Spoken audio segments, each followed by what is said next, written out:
and I wanted to share something that I call the worst case scenario calculator. So here I have a bunch of assets: stocks, treasuries, peer-to-peer notes, metals, cash, Bitcoin, bank accounts, and retirement. Um, and here I have a date, and then just currently what I have in this, and these are fake numbers, by the way, what I have in these for these assets. So I have $10,000 worth of stocks, $250 in cash, and on and on. So right now I have $135,680 in this made-up scenario. So I think what is good to do is not always to consider the best case.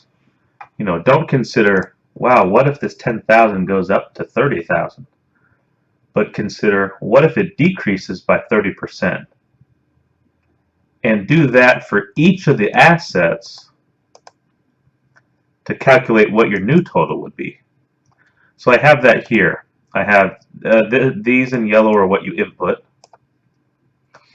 And then it will calculate the new totals based on that percent. Okay? And then you'll get a new grand total. And then it'll simply take the percent change, so you know the overall decrease. So let's just try some numbers. Let's say, stocks decreased by 30%.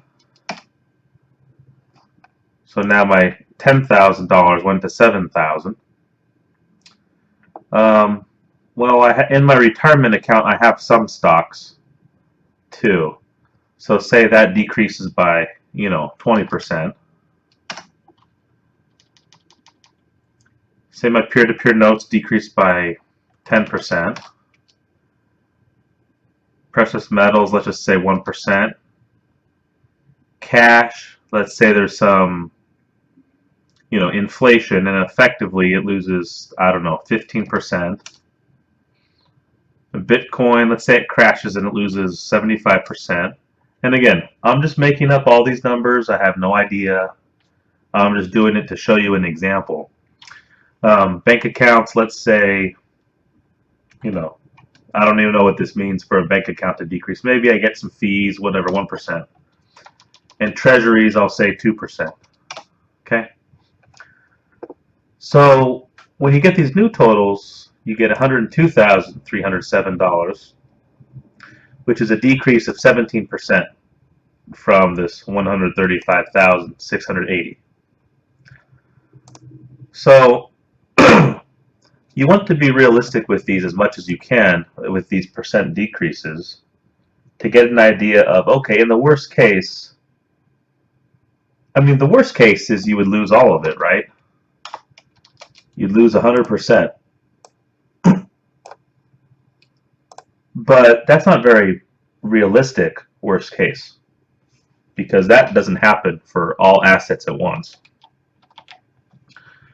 So it's realistic to talk about large decreases in these, so you can kind of see overall what would happen to your portfolio. There's some good news in this, in that even if you have a large, so let me reset all these to 0.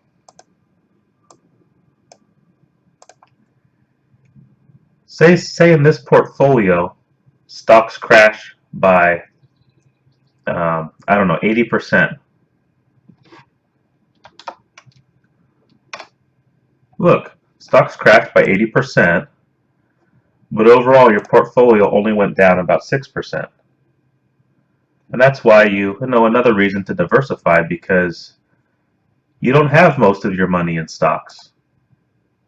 You have most of your money in retirement and in your bank account, and some scattered throughout.